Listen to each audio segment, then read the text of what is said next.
And first off, I think we're going to take a trip slightly below the Mason-Dixon, where the New York Knicks, who we've been supporting after getting trash talked in the chat for not liking the Knicks enough, who we've been walking around New York City. We've been hearing everyone talk, oh, these Knicks are great. Julius Randle's first team All NBA.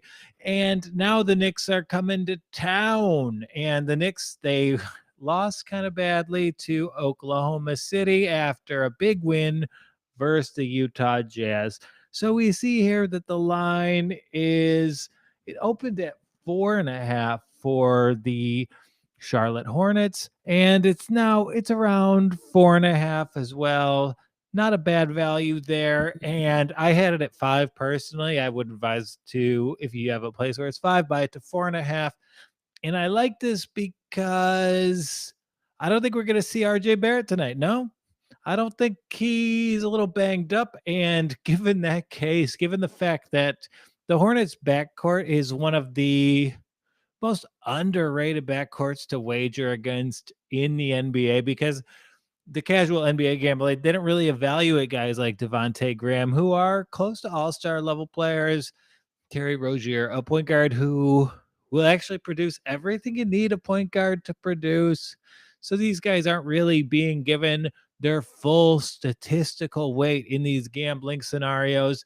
And on the other side of that coin, I think we're going to be seeing a starting backcourt of Alfred Payton and Reggie Bullock versus Devontae Graham and Terry Rozier.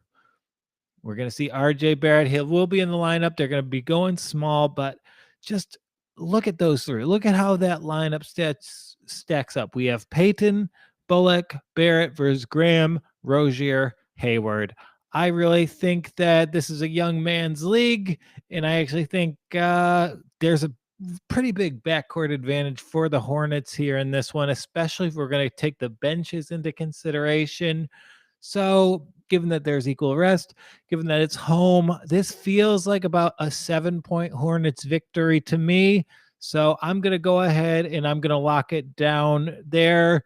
And just running the stats on this, I did have it as, in terms of a Charlotte blowout where you can just relax the entire evening. I think there's actually almost a 30% chance of that happening. So if that happens, pretty good. Overall win percentage, I have Charlotte around 70%. And I think there's about, 3 out of 10 times they're going to run out of this game and really blow the Knicks out of the water. I think 4.5 is good there. And good. Richard already has the Hornets and all these bets and parlays. And I don't know about you, but sometimes you lose on a team enough, you start to respect them. And